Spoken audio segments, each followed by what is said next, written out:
kami hormati pula rekan-rekan TK Serbus Pertama dan rekan-rekan TK dari TK Kelas 1 serta rekan TGP dari Angkatan Budi yang berbahagia. Pertama-tama marilah kita panjatkan puji syukur kehadirat Allah Subhanahu wa Ta'ala yang telah melimpahkan rahmat serta karunia-Nya sehingga kita bisa berjumpa pada pagi hari ini dalam keadaan sehat walafiat. Salawat serta salam tetap terlimpah curahkan kepada Nabi Muhammad Sallallahu Alaihi Wasallam. Semoga kita mendapatkan syafaatnya di yaumil akhir.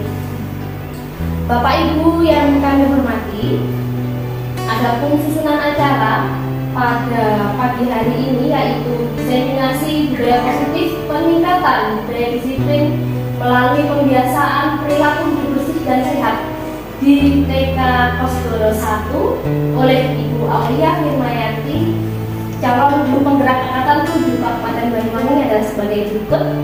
Yang pertama pembukaan, yang kedua menyanyikan lagu Indonesia Raya, yang ketiga sambutan pengajar praktik, dan yang terakhir yang keempat adalah penyampaian materi oleh Ibu Aulia, dan yang terakhir adalah doa penutup.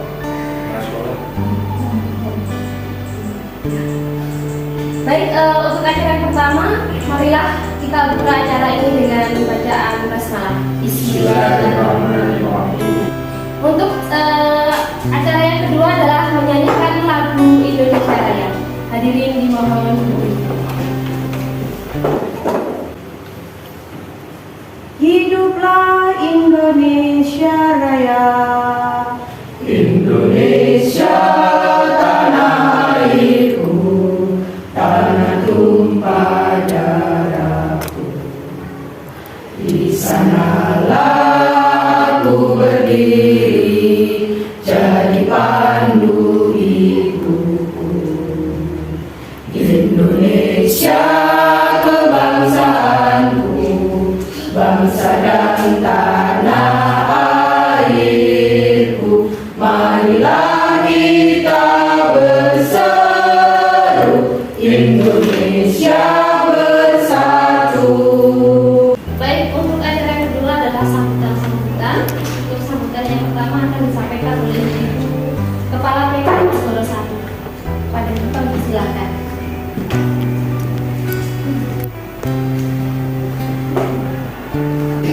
Assalamualaikum warahmatullahi wabarakatuh. Waalaikumsalam warahmatullahi wabarakatuh. Bismillah, wassallallahu ala rasulillah. Pertama-tama kita panjatkan puji syukur kehadirat Allah Subhanahu wa Ta'ala sehingga pada siang hari ini kita dapat berkumpul dalam acara diseminasi guru penggerak angkatan 7. Semoga salawat serta salam tetap terlimpahkan pada junjungan kita Nabi besar Muhammad Sallallahu Alaihi Wasallam yang selalu kita terus sahabatnya di hari akhir. Yang terhormat Bapak Pembimbing dari Guru Penggerak Angkatan 7, yang terhormat peserta guru penggerak dan rekan-rekan TK Serbus Pertama yang saya cintai. Di sini saya tidak panjang lebar dulu ya, Pak Bu. Alhamdulillah TK kami dapat katut guru penggerak ini 2 orang. Kecamatan katut 2 orang. Ceritanya orang tua ini berapa orang yang daftar kemarin? 3. Terus pulang di zona merah. Gak nyongkok ternyata kecantol ya. Alhamdulillah TK Kosgoro berarti dapat rezeki bisa nyantol 2 orang. Semoga dengan adanya acara ini 2 teman kami ini kita beri dorongan, kita beri support biar semakin maju, semakin semangat, semakin sehat sampai selesai menjalankan tugasnya mewakili TK sekecamatan Serono. Semoga ilmu yang didapatkan dari guru penggerak ini bisa dikepok-keporkan ke teman-teman yang lain. Terus pada Bapak mohon pula sebagai sesepuh di TK ini ya Pak, mohon bimbingan untuk teman-teman kami ini sampai selesai, semoga berhasil sesuai dengan harapan. Hanya itu yang dapat saya sampaikan. Akhirul kalam, wabillahi taufiq wal hidayah. Wassalamualaikum warahmatullahi wabarakatuh. Waalaikumsalam.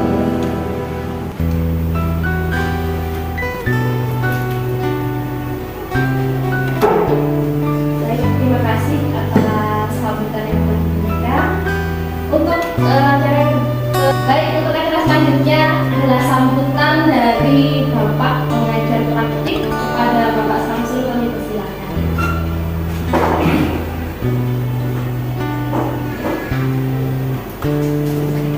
Assalamualaikum warahmatullahi wabarakatuh. Waalaikumsalam. A'udzubillahi minasyaitonir rajim. Bismillahirrahmanirrahim. Alhamdulillahirabbil wa bihi nasta'in ala amri la haula wa la quwwata illa billahil aliyyil azim. Allahumma shalli ala sayyidina Muhammad wa ala ali sayyidina Muhammad.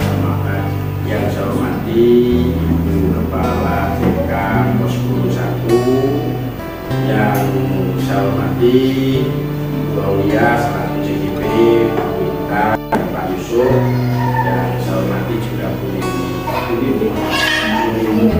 Nita dan Ibu dari Khusus Bebaman yang saya hormati. Pertama, marilah kita panjatkan puji syukur kehadirat Allah Subhanahu wa Ta'ala.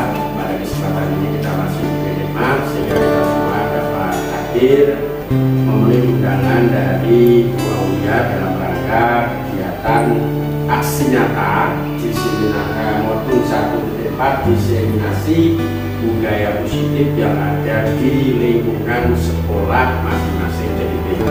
Mudah-mudahan kegiatan ini senantiasa bermanfaat untuk menambah wawasan kita bersama di dalam mengemban tugas sebagai guru. Yang kedua, salat salam dan terlimpahkan pada junjungan kita Nabi Muhammad SAW, Nabi akhir zaman, Nabi yang kita harap telah syafatnya pada Indonesia. Bapak Ibu yang saya hormati, saya sebetulnya di sini grogi karena banyak ibu-ibu. Untung ada Pak Yusuf, ada partnernya, ada temannya. Saya tidak berkorpri, dan ada apa tadi? Ada lupa tanggalnya tanggal 17. Biasanya lupa, kapan lupa? Tanggal ganjil. Bapak Ibu dan Bapak-Bapak yang saya hormati, terkait dengan kegiatan pendidikan guru penggerak ini adalah sebuah program yang sangat-sangat bermanfaat bagi peningkatan kompetensi guru di seluruh satuan pendidikan, baik itu dari TK, SD, SMP maupun SMA, SMK.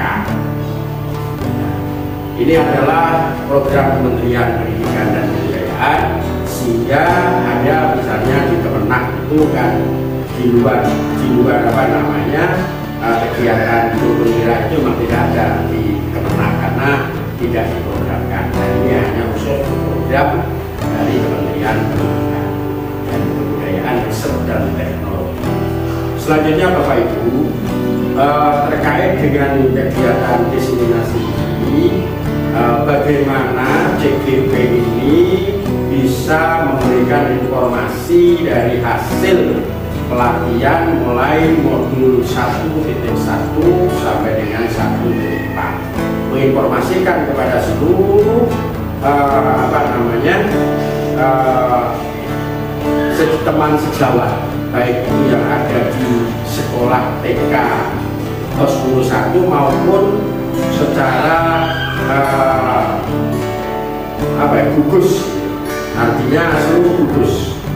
Ini penting supaya yang belum mendapat informasi tentang materi-materi ini dapat informasi sehingga bisa berdampak, karena guru penggerak itu bisa diharapkan bisa menggerakkan di lingkungan sekolah maupun di luar sekolah. Ini yang perlu panjenengan pahami bersama.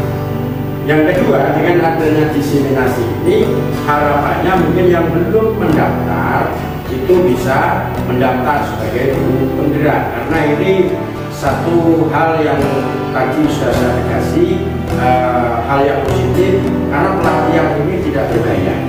Ya, tidak berbayar, durasinya itu 6 bulan. 6 bulan.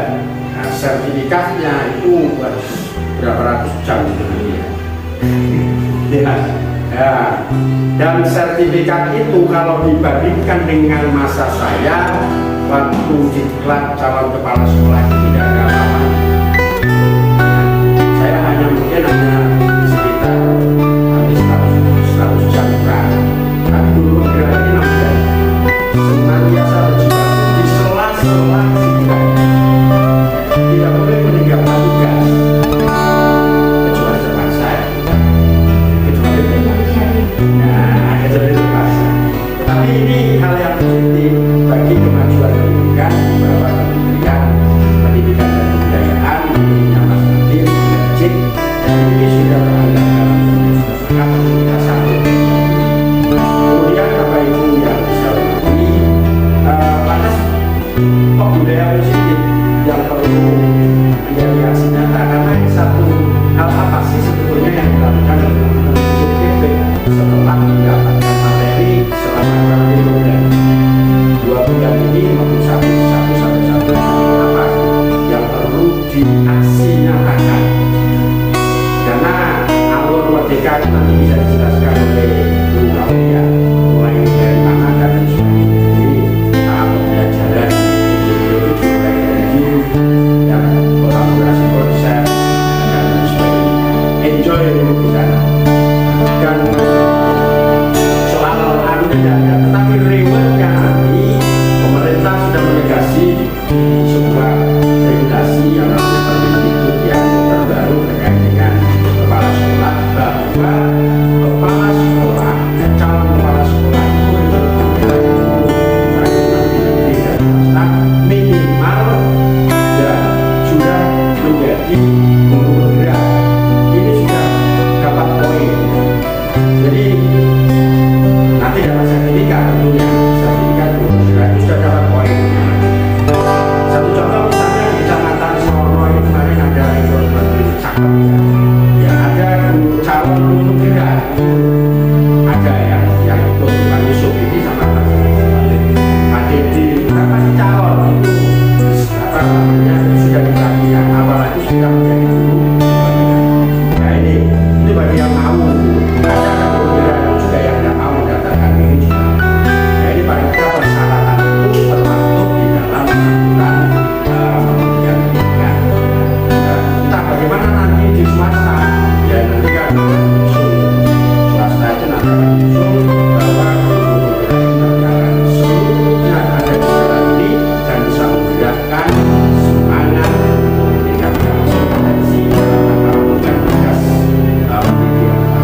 Iya, karena anak-anak jika tidak sehat mereka juga tidak bisa belajar. Jadi pertama anak-anak harus sehat dulu.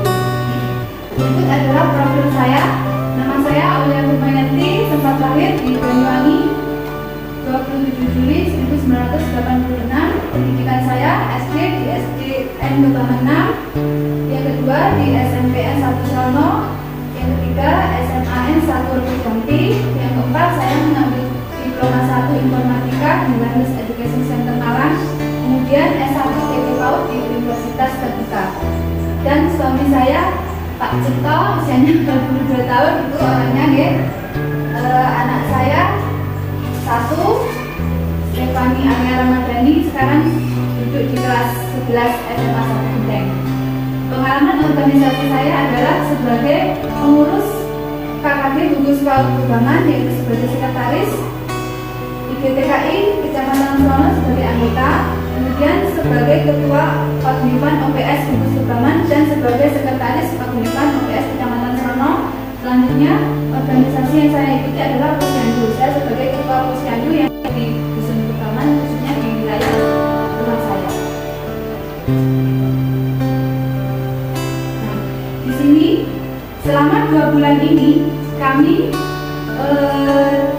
calon guru penggerak belajar tentang modul 1. Modul 1 itu yang pertama terdiri dari modul 1.1.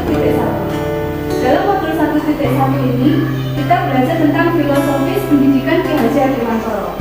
Di dalam modul tersebut kita sebagai pendidik diajarkan untuk menuntun anak sehingga anak-anak bisa merdeka belajar sesuai dengan kodratnya, yaitu kodrat alam dan kodrat zaman. Mengapa kita harus mengikuti kodrat zaman? Iya, karena anak-anak sekarang ini adalah tumbuh di era digital, sehingga peserta didik kita ini disebut dengan generasi Z. Kalau kita tidak kreatif dan inovatif menciptakan media pembelajaran yang menarik, mereka juga akan malas untuk belajar. Kemudian pada modul 2 kita belajar tentang nilai dan peran guru penggerak. Di dalam modul ini kita sebagai pendidik dilatih untuk bisa menjadi reflektif, kreatif, inovatif, mandiri, dan berpihak pada murid. Kemudian peran kita sebagai guru penggerak, kita harus bisa menggerakkan komunitas praktisi yang ada di lingkungan pendidikan kita dengan cara meningkatkan kolaborasi dengan semua stakeholder yang ada di dunia pendidikan, khususnya di jenjang PAUD bagi saya. Kemudian pada modul 3 kita diajarkan inquiry apresiatif kerja. Apa itu inquiry apresiatif kerja? Di sini kita diajarkan menyusun sebuah visi untuk sekolah. Jadi visi tersebut kita sesuaikan dengan kondisi lembaga yang kita tempati sesuai dengan Babja. Jadi ada urutannya, ada tahapannya untuk menyusun sebuah visi. Bukan ujuk-ujuk, oh ternyata visi yang ada di sekolah ini seperti ini, visi yang ada di sekolah ini seperti ini. Jadi berbeda-beda visi antara satu sekolah dengan sekolah lain karena itu menyesuaikan dengan kondisi yang ada di sekolah tersebut. Kemudian dari visi tersebut muncullah budaya positif. Dari budaya positif ini kita dapat memperoleh banyak tentang disiplin budaya-budaya positif yang dapat kita laksanakan untuk mencapai tujuan pembelajaran. Nah, apa itu budaya positif? Budaya positif merupakan nilai-nilai keyakinan, kebiasaan di sekolah yang berpihak pada murid agar murid dapat berkembang menjadi pribadi yang kritis, bermanfaat, dan bertanggung jawab. Selanjutnya, budaya positif itu terdiri dari 6 komponen. Yang pertama yaitu disiplin positif dan nilai-nilai kebijakan universal. Yang kedua, teori motivasi, dukungan, dan penghargaan restitusi. Yang ketiga, keyakinan kelas. Yang keempat, kebutuhan dasar manusia dan dunia berkualitas. Yang kelima, 5 posisi kontrol. Dan yang terakhir adalah segitiga restitusi. Yang pertama saya akan membahas tentang disiplin positif. Disiplin positif adalah proses pembelajaran. Disiplin positif melalui pendekatan mendidik untuk melakukan kontrol diri dan pembentukan kepercayaan diri. Salah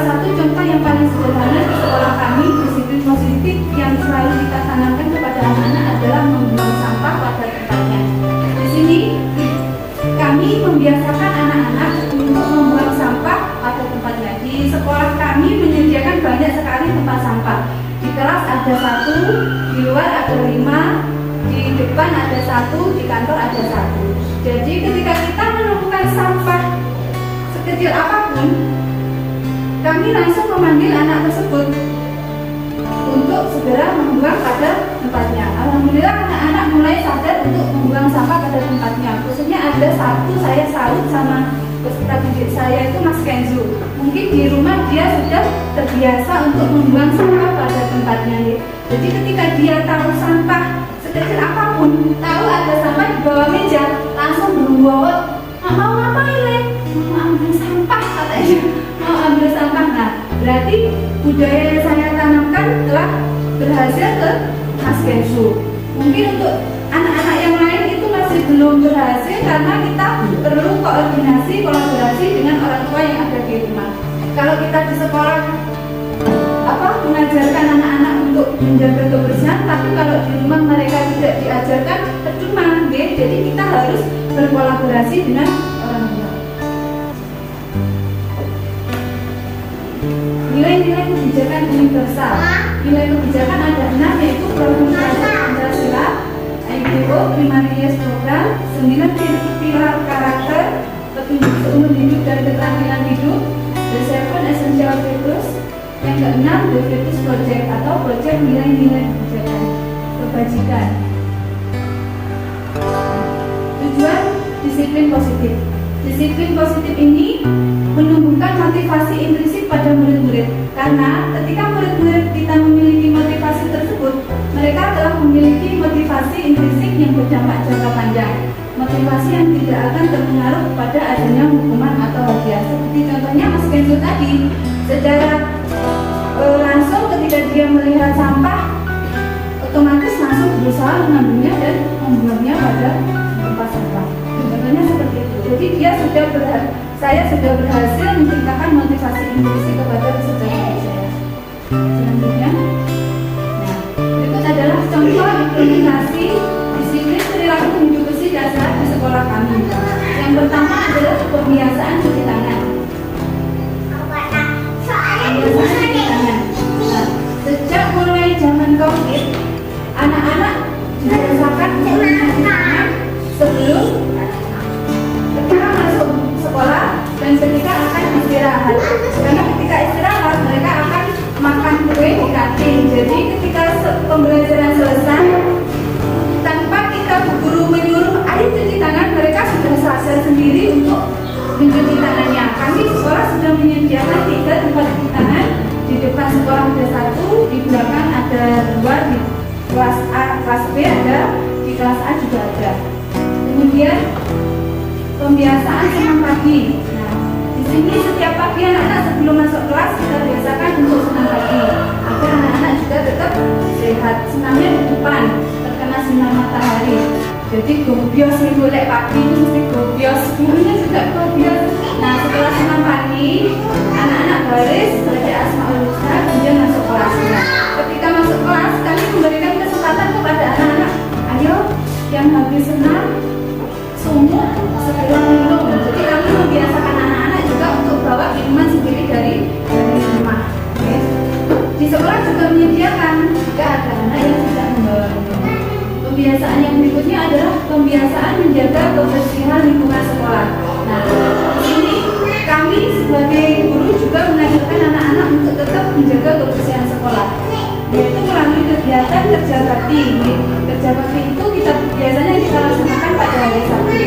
Anak-anak kita ajak secara langsung membersihkan lingkungan sekolah agar mereka punya kesadaran, oh ternyata kalau sekolah bersih, aku jadi nyaman. Kalau sekolah bersih, ternyata jadi indah. Nah, jadi melalui kegiatan ini anak-anak bisa mempunyai kesadaran untuk menjaga kebersihan. Selanjutnya, implementasi yang berikutnya adalah merapikan sepatu aktivitas.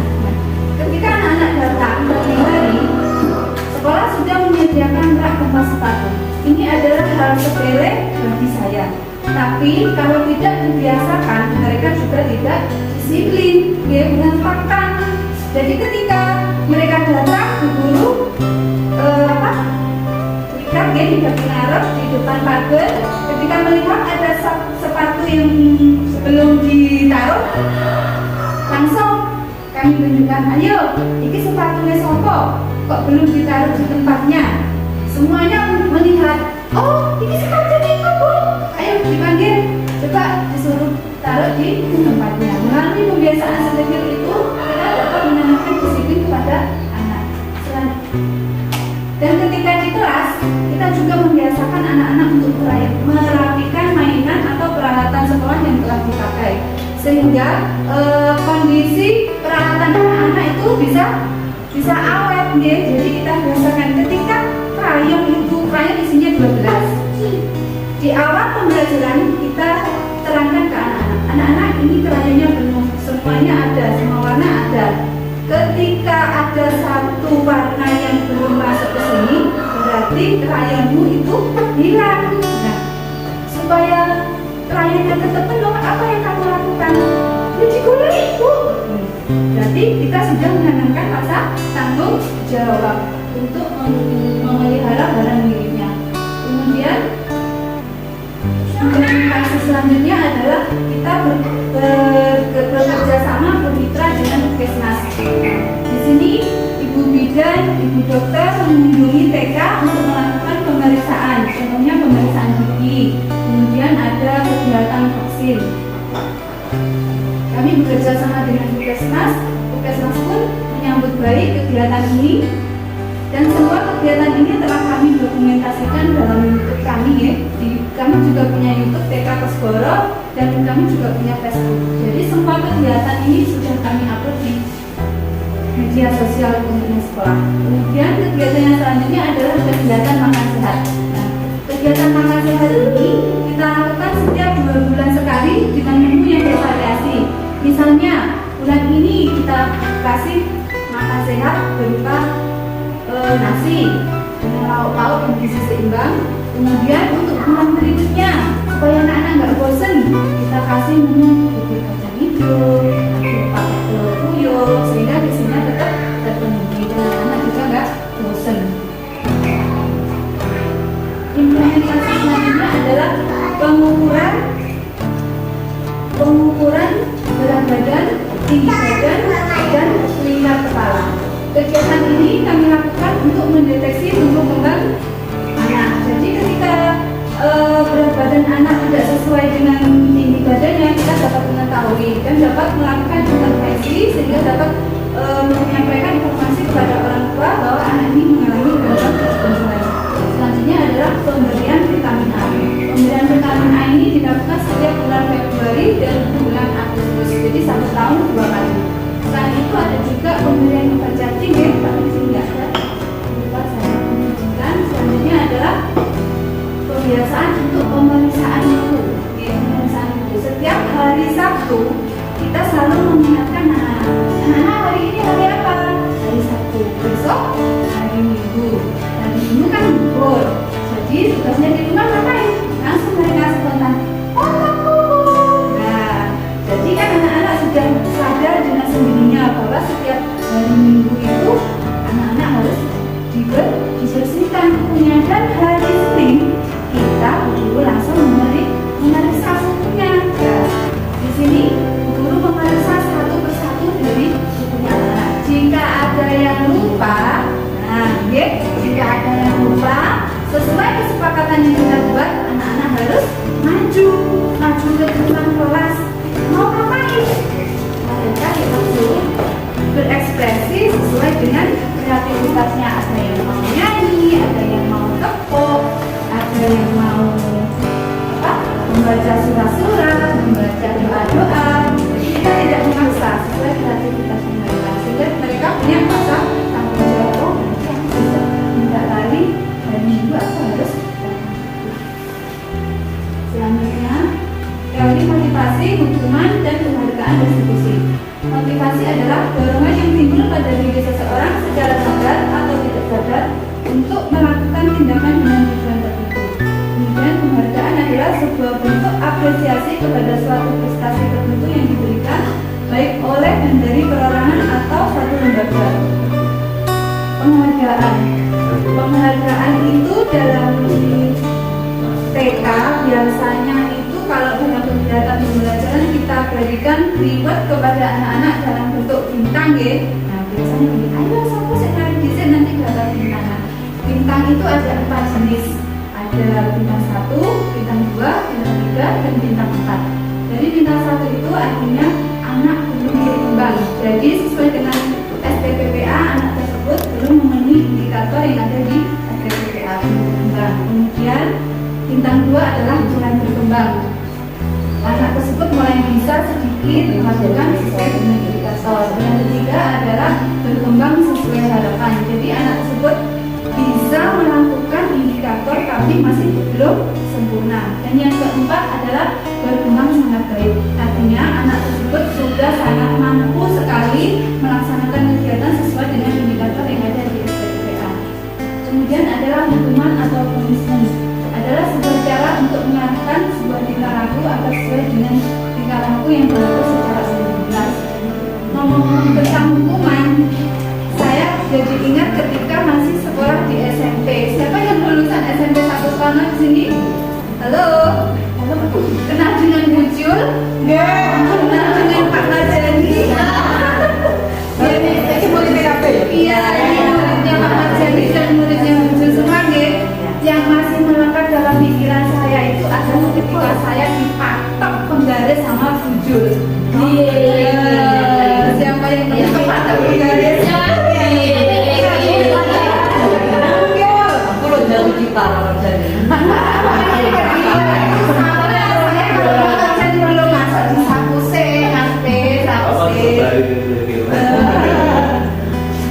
jadi. Jadi hukuman itu berbayang ya. Jadi meskipun sekecil apapun bisa memberikan dampak yang besar kepada kita. Selanjutnya adalah keyakinan kelas. Nah, ini Bapak Ibu ada yang sudah tahu keyakinan kelas? Ada yang sudah tahu keyakinan kelas? Belum? Oke. Di sini saya akan menjelaskan tentang keyakinan kelas. Keyakinan kelas, keyakinan kelas yaitu salah satu disiplin positif yang bisa kita terapkan dalam membangun budaya positif di sekolah. Dengan adanya keyakinan kelas, tiap kelas diharapkan dapat mewujudkan tujuan pendidikan yang berorientasi pada profil belajar Pancasila. Selanjutnya pernyataan universal. Keyakinan kelas bersifat lebih abstrak daripada peraturan yang lebih rinci dan konkret. Selanjutnya keyakinan kelas sebenarnya tidak terlalu banyak sehingga mudah dikenal dan dipahami oleh warga kelas.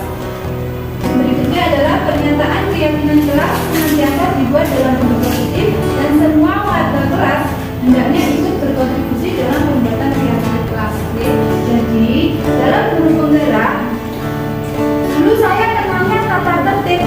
Ternyata setelah saya mempelajari modul di guru penggerak, tata tertib itu berawal dari keyakinan kelas. Pembentukan keyakinan kelas selama ini tata tertib siapa yang membuat? Bapak Ibu, tata tertib siapa yang membuat selama ini di sekolah? Kepala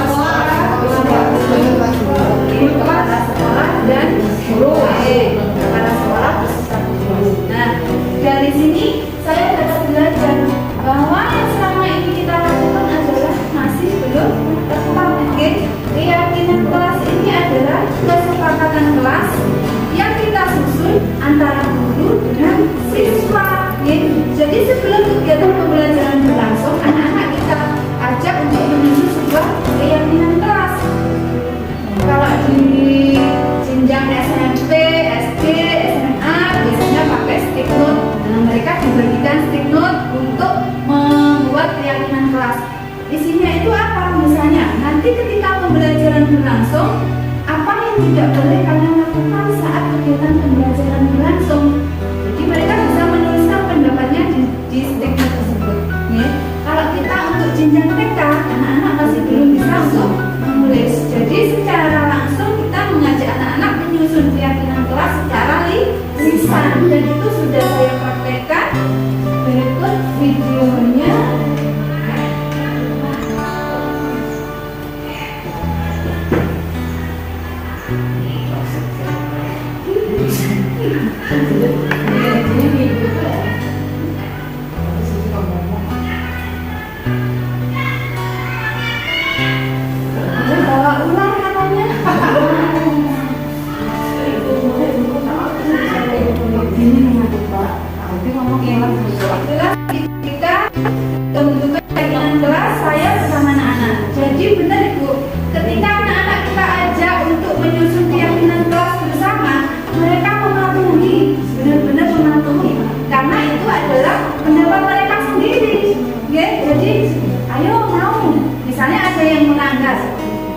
menghina tadi keyakinan keluarga. Nggak boleh lagi. Langsung menangis. Apalagi satu murid saya ini yang seperti ini PR saya Mas Roset di situ. Ayo, saya ajak. Ayo kita buat keyakinan apa saja tidak boleh kita lakukan. Nggak boleh bawa ular, nggak boleh bawa binatang peliharaan, katanya nih. Sebetulnya kita dalam penyusunan keyakinan kelas dilarang untuk menggunakan kata tidak boleh deh. Tapi gimana lagi, untuk anak TK itu susah, mereka ngertinya nggak olah. Padahal itu dilarang kata-kata tidak gitu. Jadi itu PR juga buat saya untuk mengubah bahasa dalam penyusunan keyakinan kelas. Sedikit cuplikannya. Kemudian untuk yang selanjutnya adalah 5 kebutuhan dasar manusia menurut Glaser. Ada survival, kebutuhan untuk bertahan hidup, love and belonging, cinta dan kasih sayang, freedom, kebebasan, yang keempat, fun, kesenangan dan kebahagiaan, dan yang kelima, power atau kekuatan. Selanjutnya, posisi kontrol restitusi. Jadi kita sebagai pendidik mempunyai 5 posisi kontrol yang harus kita terapkan dalam di sekolah. Yang pertama adalah posisi penghukum. Adakah Bapak Ibu yang pernah menghukum siswanya? Adakah yang pernah menghukum siswanya?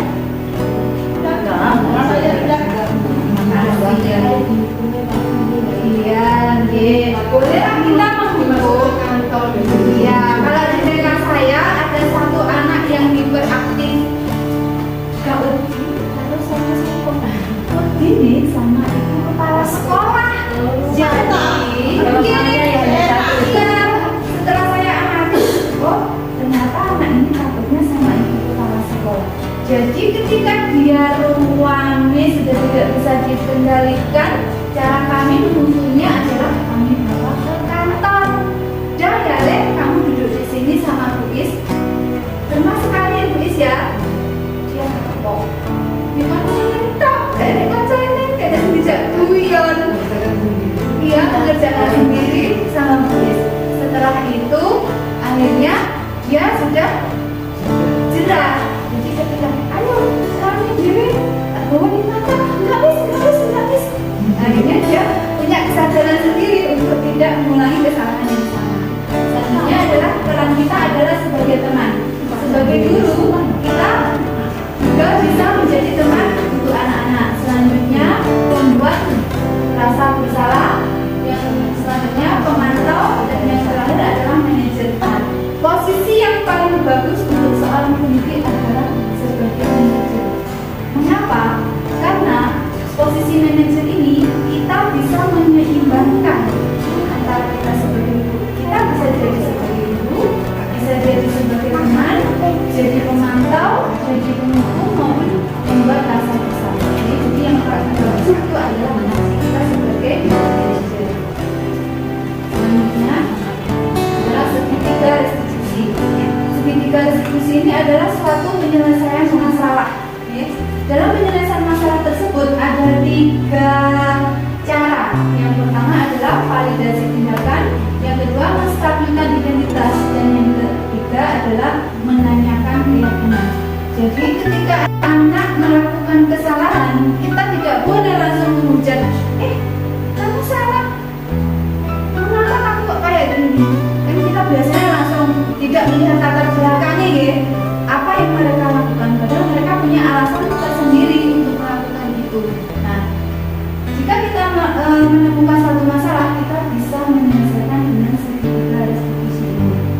Contohnya yang sudah pernah saya lakukan, manfaat restitusi adalah untuk memperbaiki hubungan, bukan untuk menebus kesalahan. Restitusi adalah tawaran dan bukan paksaan. Restitusi menuntun, jadi bersifat menuntun ke dalam diri anak tersebut, kemudian mencari kebutuhan dasar. Restitusi fokus pada karakter, bukan pada tindakan. Selanjutnya menguatkan pada fokus solusi. Yang terakhir adalah mengembalikan murid yang berbuat salah kepada kelompoknya. Berikut adalah contoh segitiga restitusi yang sudah saya sampaikan ke anak-anak. Contohnya ini, Mbak Hanum ini selalu terlambat datangnya, setiap hari selalu terlambat. Nah, itu kan masalah. Kenapa sih Mbak Hanum ini terlambat? Akhirnya saya lakukan restitusi kepada Mbak Hanum. Saya ajak bicara dengan dia, saya telusuri apa sih latar belakangnya kok setiap hari Mbak Hanum ini terlambat. Nah, dari sini kita dapat mengetahui, oh ternyata, maaf videonya terputus karena sinyal ya. Ternyata setelah saya telusuri dia itu terlambat karena habis bangun tidur langsung mainan, gak langsung mandi. Jadi, nah di sini.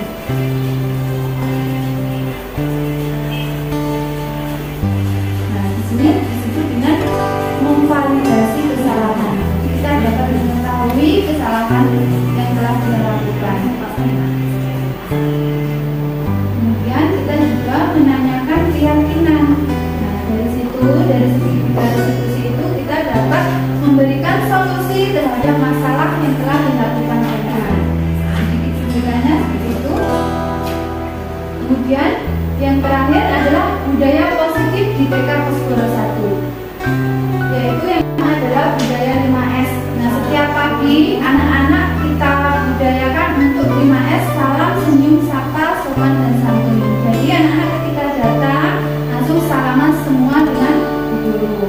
Kemudian sebelum masuk kelas membaca Asmaul Husna. Yang berikutnya adalah kegiatan Jumat Amal untuk melatih kepekaan anak-anak terhadap melatih sosial anak-anak. Nanti hasil dari Jumat Amal ini kita gunakan biasanya untuk menjenguk temannya yang sakit. Kita gunakan untuk amal, misalnya seperti kemarin ada bencana Kali Baru, ada bencana gunung meletus, kita gunakan uang Jumat Amal ini untuk kegiatan sosial tersebut. Kemudian yang selanjutnya adalah kegiatan Sabtu Ceria. Setiap hari Sabtu kita tidak ada pembelajaran dengan buku. Jadi kita bebas, hari Sabtu ini adalah bermain bebas. Ya, biasanya kita gunakan untuk ekstrakurikuler, ada ekstra tari, ada kegiatan bermain, mengenalkan anak-anak permainan tradisional. Biasanya kita gunakan untuk jalan-jalan di sekitar lingkungan sekolah. Jadi bebas, hari Sabtu ini kita bebas tanpa buku. Anak-anak boleh bermain bebas di hari Sabtu ini. Kemudian yang terakhir sesuai dengan judul saya tadi adalah pembiasaan PKBS. Demikian presentasi yang bisa dapat saya lakukan sesuai dengan misi guru penggerak, yaitu bergerak, bergerak, dan menggerakkan.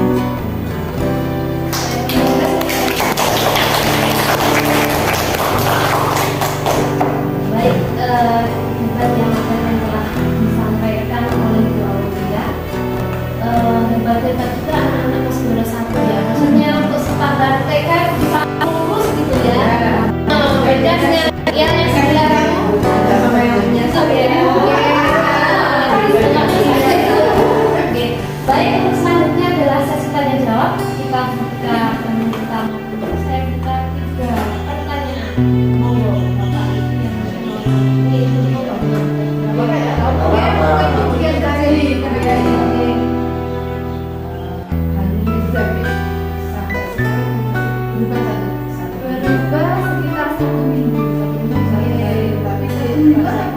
yang Berubah sekitar 1 minggu. Tapi hari ini mulai keluar lagi.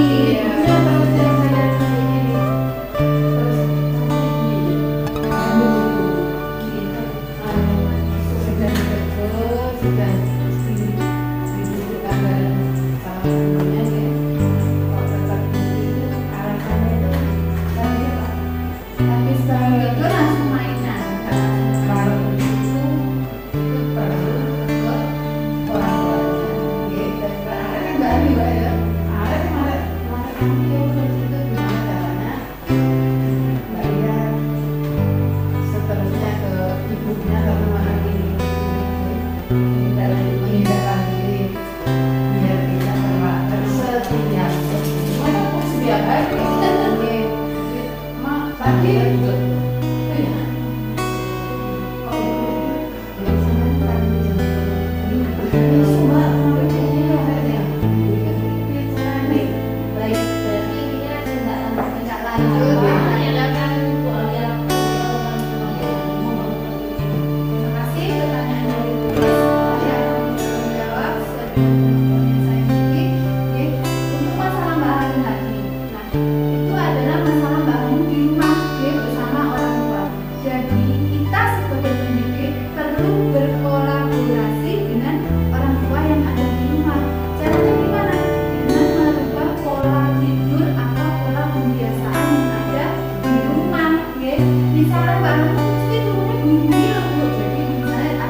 maju. Sepertinya emosinya Beliau maju. memang kurang Beliau maju. stabil mungkin karena usianya juga.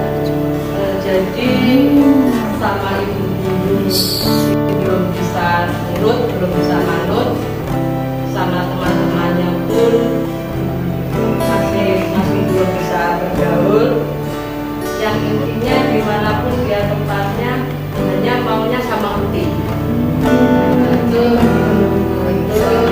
setelah saya telusuri juga sih, ternyata orang tuanya itu ibunya luar mungkin dia juga kurang kasih sayang juga dari ibunya, karena ibu nenek biasanya mbah itu tuh yang bosnya kayak batu, jadi ya selalu dieman-eman.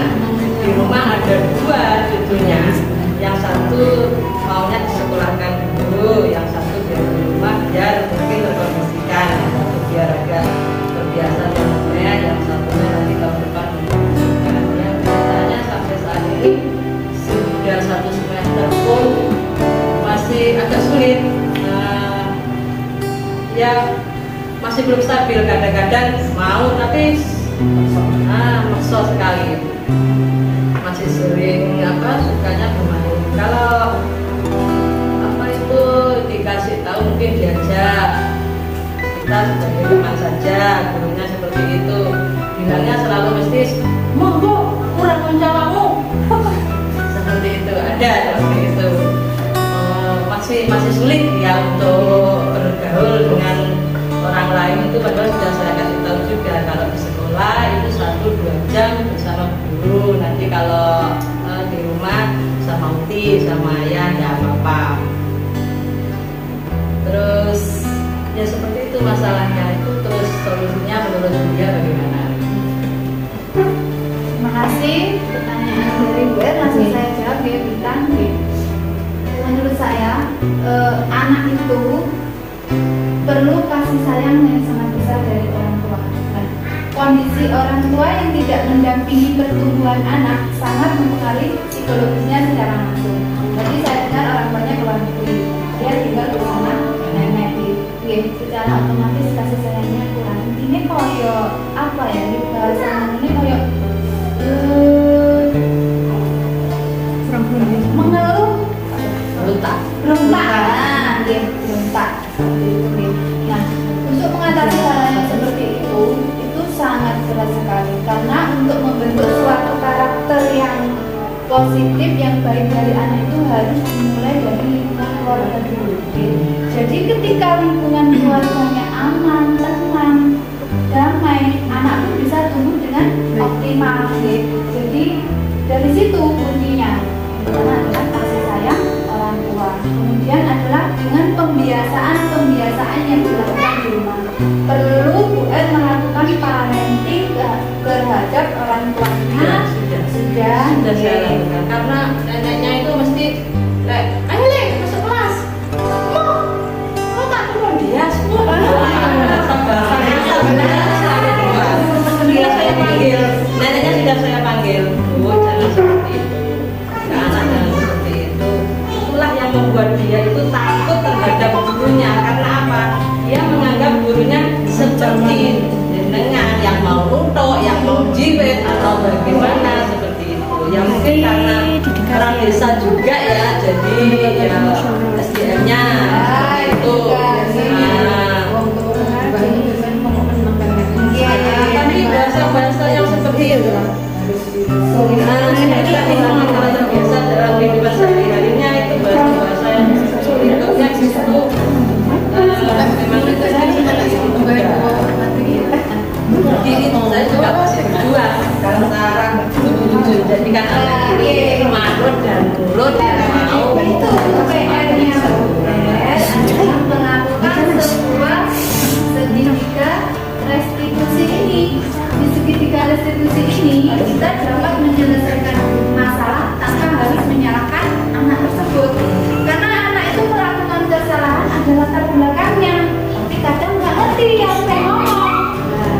Biar dia bisa mengungkapkan apa yang dia lakukan, harus apa dielus, dirayu sampai menentu alasannya. Seperti Mbak Ana tadi, kenapa kok terlambat? Ternyata kalau sudah tidur langsung makan dan langsung mandi. akhirnya kesiangan, akhirnya ibunya marah, wes.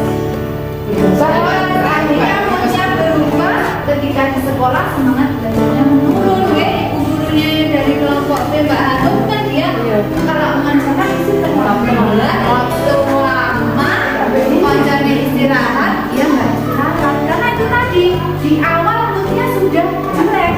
Jadi ketika di sekolah dia pun tidak bisa belajar dengan maksimal.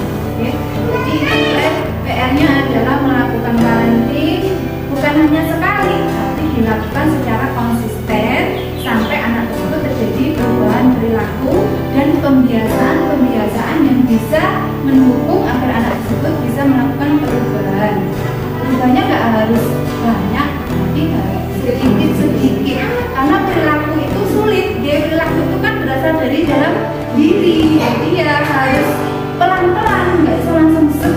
Nah, mungkin itu jawaban dari saya, bisa diberikan atau mungkin ada yang ingin memberikan masukan atau tambahan, monggo Bu Dita. Terima kasih atas waktunya.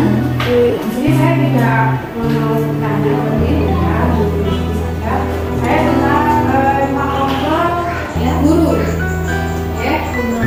Dia posisi kontrol, Nah, ini sekedar saya dia punya monggo. dulu saya mengenai itu posisi kontrol seorang guru itu yang bagus sebagai teman. Kalau anak TK ya.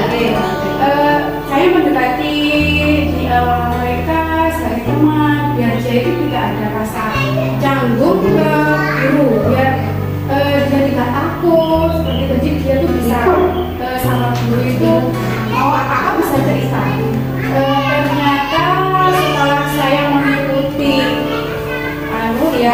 program ini, guru penggerak ini, saya jadi tahu ternyata yang paling bagus itu seorang manajer. Jadi guru yang jadi manajer. Jadi kita itu penyelesaiannya itu bukan dari guru, tapi melibatkan anak-anak. Dia maunya seperti apa, dia kedepannya mau jadi anak seperti apa. Jadi mereka yang jadi ada motivasi intrinsik yang keluar dari dirinya, bukan dari guru. Tapi kalau dari guru itu kan seakan-akan kita yang memaksa, kamu harus jadi gini gitu. Tapi kalau kita hanya dia alasannya tadi, itu berubah dengan sedikit garis fungsi tadi ya Bu ya. Jadi saya pernah kesalahan, kenapa pernah kesalahan, ada apa gitu. Terus setelah dia mengungkapkan, kita akan memberi penguatan, tidak apa-apa melakukan kesalahan. Semua orang itu mesti melakukan kesalahan, tapi gimana caranya dia melakukan perubahan, dia mau seperti apa. Jadi dimotivasi, mengeluarkan motivasinya dia sendiri, intrinsik dari dia sendiri, jadi bukan guru. Misalkan kayak Mbak Hanum tadi, terus gimana Mbak Hanum? Beliau kan tanya seperti itu beliau penyelesaian kalau seperti ini, terus bagaimana? Saya bisa habis bangun tidur langsung mandi ya, seperti itu ya beliau. Jadi dia ada motivasi dari dalamnya sendiri melakukan perubahan gitu. Jadi kita laksanakan. Jadi itu. Kalau untuk yang penghukum itu, kalau untuk anak TK saya ya tidak ada. Saya berusaha meminimalisir sebuah hukuman. Iya. Kayak apalagi membuat merasa bersalah itu tidak sama sekali ya Bu ya. Kalau untuk pemantau itu hanya kita apa yang mengingatkan memantau. Kalau kamu nanti ini terus kamu bajunya seperti ini itu aja. Tapi yang ternyata yang puncak yang paling baik itu seorang guru itu adalah seorang guru. Di sini kita disini dari fasilitator bagi anak-anak. Jadi kita mendampingi tumbuh kembang anak sehingga dapat mencapai tujuan pelajaran. Saya masih belajar.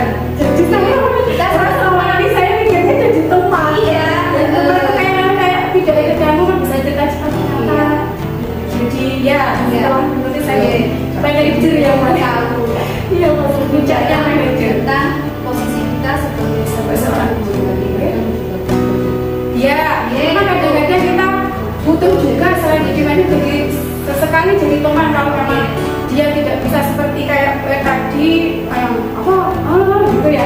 Jadi kita harus sesekali jadi teman. Mungkin ya dengan jadi teman dia bisa bercerita. Kan kita di sekolah memanggil anak-anak dengan sebutan Mas dan Mbak. Ya. Jadi untuk membangun keakraban dengan mereka, seolah mereka merasa dihargai. Oh, saya sama guru dipanggil Mbak. Jadi akrab enggak seperti dari yayasan kita yang tulis ya. Iya. Yang manggil Pak sama enggak. Jadi semuanya Mas, Mbak. Jadi kesannya kita lebih akrab, enggak canggung. Tujuannya begitu nggih. Terus sama ini Bu ya, jadi saya mau ngambil yang kasusnya kayak tadi itu bisa dimasukkan ke kebutuhan manusia tadi. Oh iya, Manusia itu ada yang faktor biologi, beda dan orang. Jadi bisa masuk yang kasusnya dia juga yang yang ini itu ya. ya. Jadi mungkin bisa berdiri Karena untuk kasih sayangnya. iya Bu. Yang banyak kan ada dia. Kurang dia. Bu, tapi ini Sebentar Bu, ini kayak Ya sembarang-barang. ya. Dulu kelas saya gendong. Ya. Gendong mau macam-macam. Oh iya.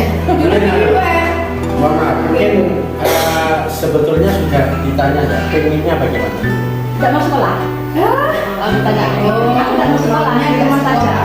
Gitu.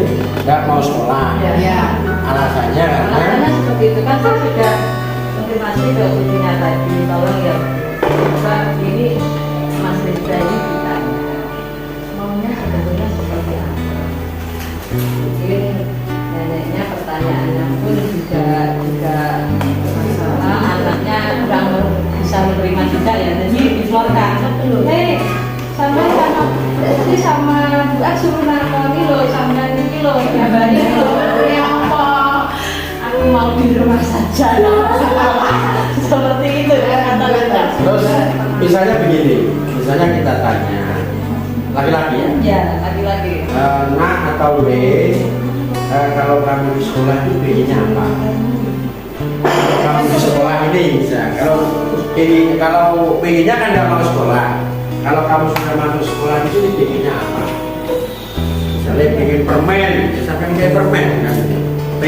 Saya pengen bermain Bu, pengen ini kayak itu. Coba karena kalau misalnya kamu pengennya apa? Nggak mau sekolah. Kalau kamu sekolah di sini pengennya apa? Nggak balik itu kan? Iya. Semangat ya Pak. Iya, memang kasus Tapi datang itu belum mau baris, itu belum mau ikut gerak juga belum mau. Pagi itu langsung mainan. Jadi kalau sudah selesai anak habis sekolah lagi kan masuk kelas itu ya. Terus dia itu sibuk sendiri di luar. Akhirnya tadi kan saya juga berusaha mengenalkan anak. Intinya mesti apa itu intinya ini sebenarnya malah gitu kan. Saya yang paling berusaha memang saya, keluarga saya memang saya yang berusaha. Wes segala bentuk permainan kan dengan bisa mencolot-colot kayak kodok sama Tony. Ayo masuk kelas saya apa-apa. Jadi pokoknya wes 12 mulai pagi sampai siang nggak pulang tetap bobios kayak gitu. Iya, jadi kadang-kadang dia mau. Mau. Terus ya kadang-kadang seperti itu kalau sudah nggak mau pokoknya cetok positif. Kalau dia bawa makanan ya wis makan tak wis sampai habis, pokoknya belum habis ya belum habis. Sekolah itu ya amit saja ya kakinya di atas meja memang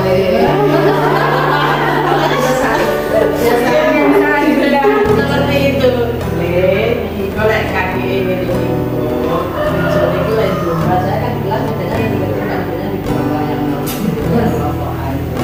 Kalau kita di ini teman sakit. Nah, yang di belakang temannya ada, yang di tengah itu perempuan, masa depan kayak yang depan oba, yang belakang Pak Oba, disegati yang perempuan itu terus nangis. Nah, pokoknya ya seperti itu lah. Luar biasa. ya itu memang perjuangan. Ya, dulu saya pernah pengalaman itu ya, anak usia SMP kelas 1 zaman dulu kan belum ada kelas itu. Anak itu disuruh sekolah nggak mau, kita rayu, kita apa enggak. Tapi lambat laun apa sih yang sebetulnya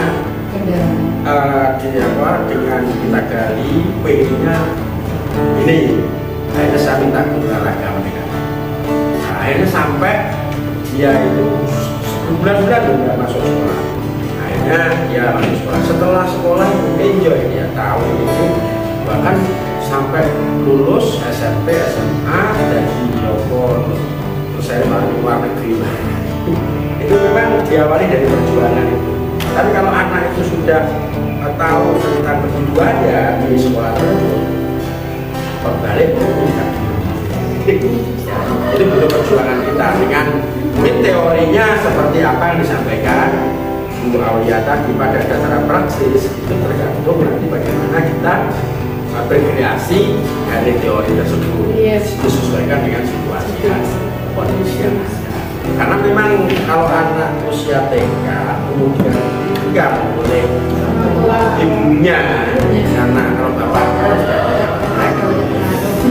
bapak yang jalan jelek kan bukan ada lagi ibunya, ini kebutuhannya tadi butuh apotek wayang langsung tentu ya. Nah itu makanya ibu apa neneknya sendiri SD-nya rendah, sehingga bahasa-bahasa itu bahasa-bahasa yang konyol yang diterima oleh anaknya. Penyeimbangnya jadinya anaknya. Ini penyeimbangnya. Saya yakin dengan perjuangan panjenengan, insya Allah 1 atau 2 bulan. Jangan putus asa. Semangat semua. Dari sini saya dapat menyimpulkan bahwa untuk mewujudkan sebuah disiplin positif atau budaya positif yang ada di sekolah diperlukan kolaborasi antara guru, orang tua murid dan orang tua untuk mencapai satu tujuan pembelajaran.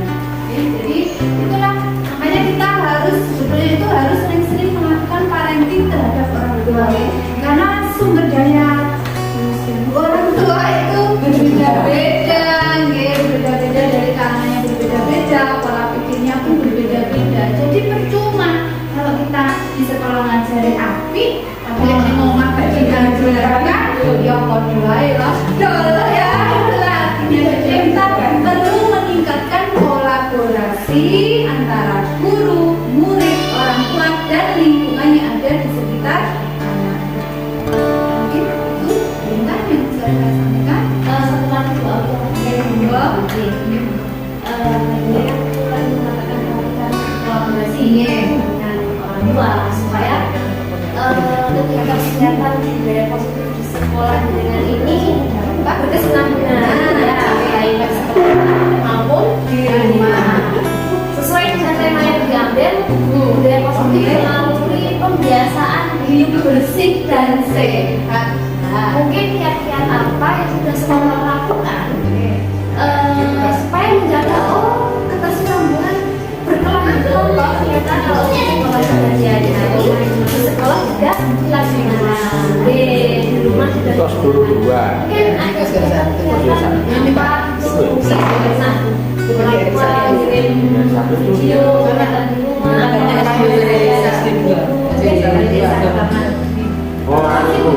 untuk saat ini kami menyampaikan ini melalui parenting.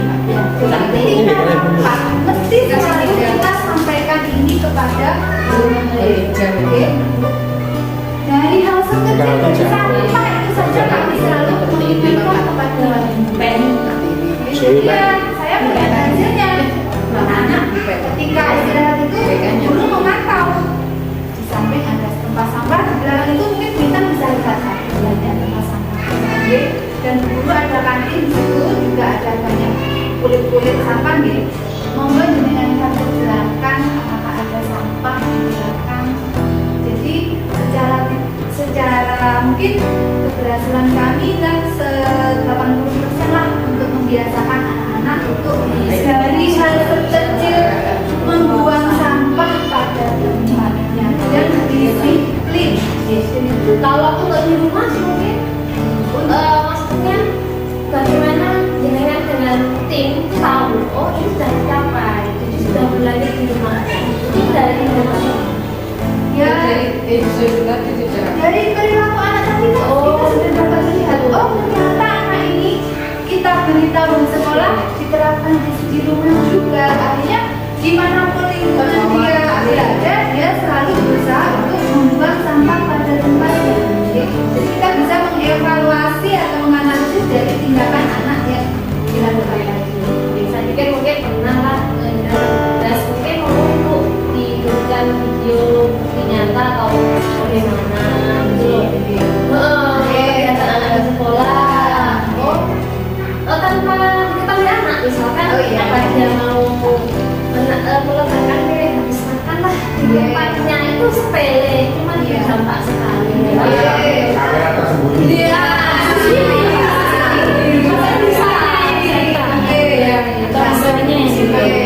Jadi kan ada bukti gitu loh, kalau kegiatan sudah dilakukan di sekolah, di rumah juga sudah berjalan, harus berkesinambungan.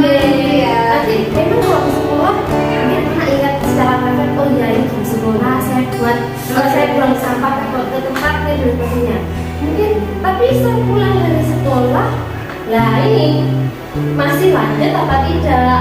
Mungkin suatu saat ada tugas lah, bagaimana gitu ibunya. Karena kan harus ada sinkron kolaborasi. Terima kasih Bu Intan, ini masukan untuk kami tindak lanjut dari kolaborasi tadi. Insya Allah akan kami terapkan dan semoga itu bisa memberikan dampak yang baik terhadap anak-anak dengan membentuk karakter dari pembiasaan yang paling sederhana yang dilakukan oleh anak usia TK. Jadi nggak usah muluk-muluk, nggak usah kakak kamu harus gini, harus gini, harus gini, nggak usah. Jadi dari hal yang paling sederhana itu juga dapat menumbuhkan karakter anak-anak untuk menjaga kebersihan, bersih dan sehat. Terima kasih. Bapak Ibu yang lain mungkin ada yang mau menambahkan kembali. Pak Samsul sudah. Baik, Bunda mau menangkap kembali sambungan kita mungkin. Alhamdulillah, syukurlah wala kita sudah menyaksikan dan Bu Aulia berbagi ilmu, sharing tentang hal-hal apa saja sih yang kita dapatkan dalam pendidikan guru penggerak. Padahal hanya sekilas, maksudnya hanya sat. Nah, untuk lebih lengkapnya, teman-teman bisa bergabung di guru penggerak di angkatan 9. Oh, ayo datang. Teman-teman yang Katakan pada hari ini kita sudah menyaksikan destinasinya, semoga bermanfaat untuk kita semua, khususnya bermanfaat untuk rekan-rekan di TK Kosgoro.